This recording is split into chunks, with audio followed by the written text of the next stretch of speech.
कैसा कैसा कर दे ये ये कंप्यूटर हुआ है ऑटोमेटिक बैठा है। ऑटोमेटिक कैसा वो तो क्वालिटी अच्छा होने से पैसा ऑटोमेटिक बैठेगा क्वालिटी वाला लैब वाला है वो तो बताएगा। ऐसा नहीं होगा क्योंकि ये ऑटोमेटिक क्या आप क्या कैसा ऑटोमेटिक बैठेगा ये यार वो नीचे लूट मत किया ना। हाँ 1 मीटर डाउन किया मट्टी का लोड पड़ा ना उसके लिए बैठा। नहीं आप वो जिसको पहला वो जो टेस्ट करने का वो जो सरकार है ना क्यों उनको तो टेस्टिंग नहीं करने से तो पैसा बना दिया ये सर हम लोग तो काम करने वाला हमारे साहब लोग हैं वो बताएगा। कब कहाँ है टेस्ट किया होगा लैब वाला हमारा जो लैब कब का कहाँ है वो तो लमखाई में है सर। लम्फाई में क्या नाम है साहब को हमारा मिलकर का मैनेजर है दत्ता साहब है। अच्छा ठीक है क्यों फिर क्या कैसा करेगा ये बनाएगा उसको फाइलिंग मार रहा है ना हम लोग स्टोन पे नीचे वाला मट्टी निकाल के 20 मीटर बोरी करके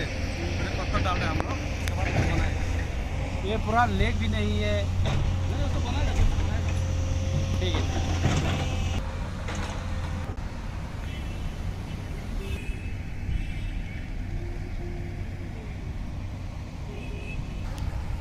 हौजी आइना लेजरिबसी एशियन हाईवे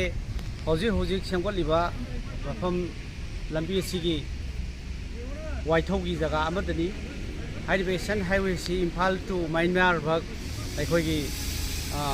अनौबा कंस्ट्रक्शन तौबा सिगी जगह अमनी हाइरिबा एशियन हाईवे सी मणिपुर की लाइफ लाइन नी यामना मरुओइबा लंबी अमनी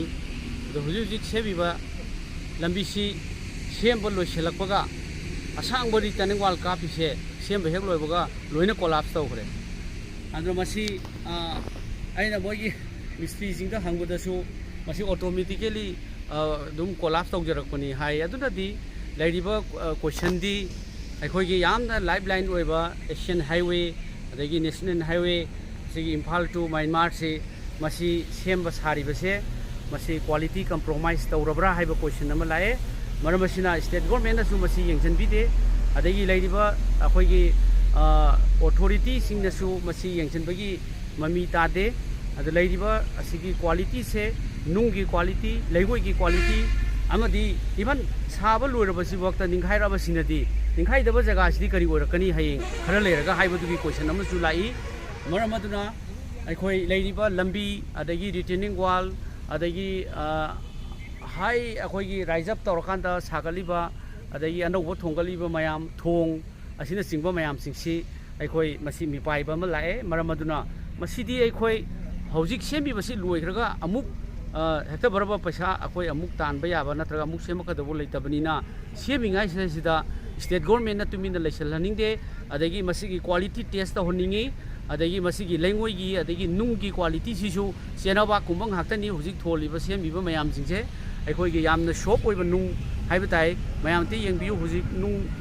करी करी तौरिबा मयाम सिंगसे यामना शॉप ओइबा नुंगनी हार्डनेस से यामना नेमबा नुंग हाक्तनी हाइना आइना उबा आइगी माय सिंपल आइगी ऑब्जर्वेशन दा अदमाइना उई तबुदा बुलाइबा थिबदी सेम्पल लोइसलकपगा निकाय भाइबसिदी मसी मागी क्वालिटी से मसी याम सीरियसली अखोई क्वालिटी से यंगजनबा चंगी मसीना ताइबदी क्वालिटी से मेंटेन तौद्रे हाइना ताकपनी मरम अदुना स्टेट गवर्नमेंट अदगी नेशनल हाईवे की अथॉरिटी अमदु सेंट्रल गवर्नमेंट की अथॉरिटी ना मसी यामना कुपना यंगजनबीबा म चंगी मसी यामना मरु ओइबा अखोई एशियन कंट्रीसिंगा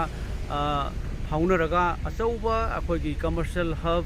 अदगी मेनलैंड इंडिया अमदी अखोई एशियन कंट्रीसिंग समनगदुरिबा लंबी की क्वालिटी से मसी अखोई